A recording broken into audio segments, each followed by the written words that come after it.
early, late, and the next big religion.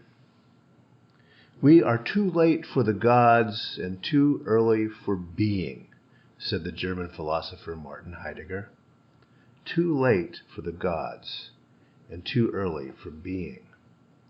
By gods, Heidegger meant the God of what was once called Christendom, the one that had provided the structures and strictures that so many 19th and 20th century artists and thinkers had rebelled against. But what in 1901 appeared to be a great battle had actually been only a rearguard action, cover for a vast retreat, a retreat that is still happening today. Allow me to propose answers to some questions that have appeared baffling over time. Why did Christianity spread so fast across the Mediterranean basin?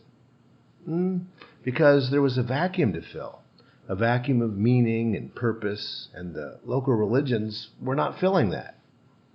Why did Protestantism spread so fast across Northern Europe? Because there was a vacuum to fill, a vacuum of meaning and purpose that the Roman Catholic tradition was not filling. Why did Islam spread so fast across North Africa? Because there was a vacuum to fill, a vacuum of meaning and purpose that Christianity and local religions were not filling. Why did secularism spread so fast across Northern Europe after the Second World War?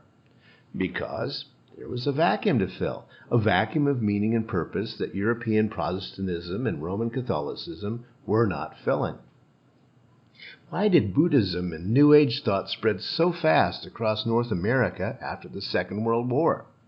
Because there was a vacuum to fill, a vacuum of meaning and purpose that European Protestantism and Roman Catholicism were not filling. You see, I suspect that our view of how one religious tradition replaces another, I think that's incorrect. A new tradition doesn't act like an invasive species, spreading rapidly and driving out a native one. Not usually. Rather, a new tradition takes root only after the soil is clear of that past tradition, making for fertile ground. Friedrich Nietzsche was a bit premature in declaring the death of God when he did that back in 1882. But, to quickly mix my metaphors, Nietzsche was a canary in a coal mine. Martin Heidegger was only a little bit premature in declaring we are too late for the gods but too early for being back in 1927. He was a canary in a coal mine. But what they foresaw is what we are now seeing.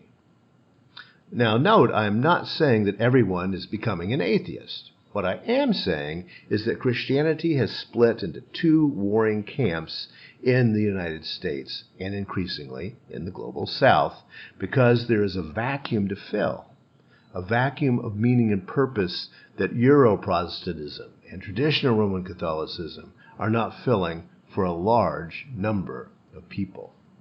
Now, my own tradition, humanism, was a conscious effort in the 19th and 20th centuries to fill the vacuum. American Pentecostalism and evangelicalism was an unconscious effort to fill the vacuum that became, with time, quite conscious, and now they are very conscious of what they are doing.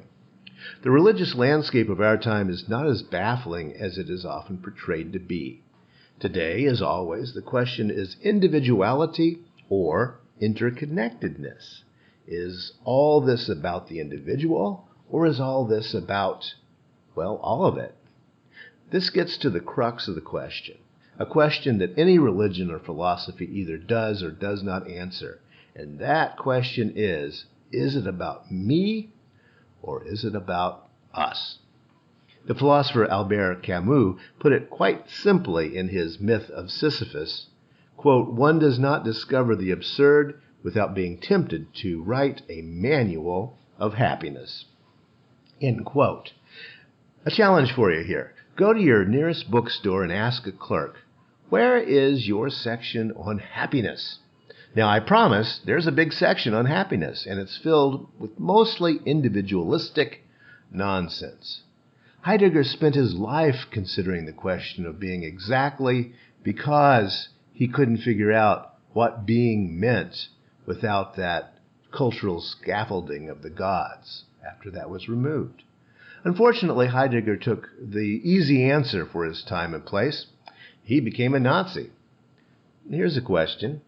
Is it always wrong to seize upon the culturally comfortable labels of your own time? Think about that. Nowadays, in the United States, the culturally comfortable label is Christian. The fact is, as I mentioned earlier, American Christianity has broken into two warring camps, at least two.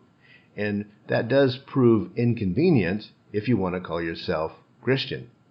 We happen to live in one of those times of a vacuum. The social power of the old American God, which was a Euro God, is waning. Many ideas are pouring into that vacuum left by the vacating set of uncertainties brought by Europeans to North America. So what's next? Well, beats me. But one thing I know, a century from now, the answer that today eludes us will look inevitable. Oh, and one more thing. Still today and every day, we have to choose. Is it about me, or is it about us?